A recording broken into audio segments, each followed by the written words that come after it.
June! Memory is Forever, Chess Piece Project, Barrio Mevo. So, puro small piece po ito na gagawin natin. 2 consecutive days na natin ginagawa to. Ngayon, gagawa ulit tayo ng pang third day. Yan.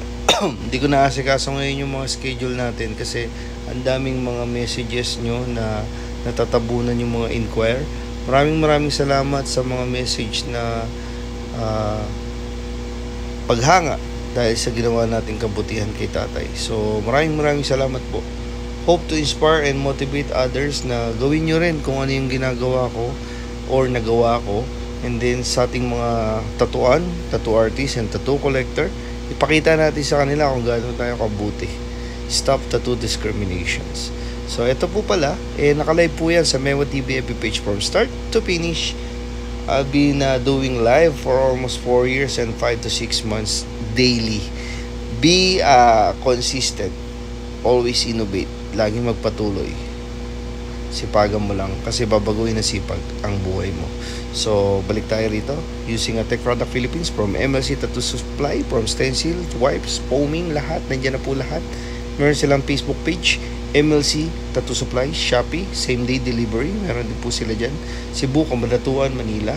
So, using 7RL yung kutkutin, then 7RM naman, 5 to 6 to 6.5 yung voltage, and then mixing dark to light na black, then haluan natin ng white, and then tech solution. Ginagawa nating concept ng stroke or yung method of tattooing is pendulum, yung natutunan natin kay Sir Alan Mandy and at the same time kay Master Omom. So better than yesterday. Laging mag-invest sa sarili.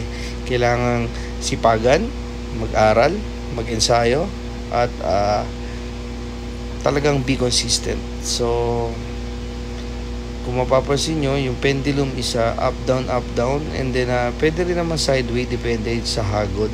Usually, ang hagod kasi from baba, pataas, kumbaga parang pendulum style, hagod pataas, and then pababa. Meron din namang backward na style. So, mamaya papaano ko kay Jello na papasum ko yung style para mas maunawaan nyo. Pero nakalive yan sa Mevo TV FB page. So kung pupunta ko kayo sa page ko, exclamation notify para lagi kayo updated sa mga gagawin nating video. And also, nagtitrend yung Kapuso Mo Jessica Soho, yung ginawa natin kay Tatay Arturo. So maraming salamat. And then nag-message na rin ako kay Boss Toyo. So plano kong ibenta yung damit na suot ko nun kasi pinasuot din sa akin ng KMJS yun. Then kung mabebenta natin yun, may bibigay natin lahat kay tatay para makapagpatuloy siya ng kung ano man yung gusto niyang gawin sa magbebenta ron sa t-shirts. So comment down below, paki-share, paki-comment si Boss Toyo para mapadali yung pagbenta natin ng damit, may bigay natin kay tatay. So be my next client, down to avail a free layout and schedule. Maraming salamat po. I need more clients. Tattoo artist tayo, yun ang bread and butter natin. So may competition sa October 6. Thank you Aba, Tech and MLC Tattoo Supply. So maraming salamat po. Live na tayo.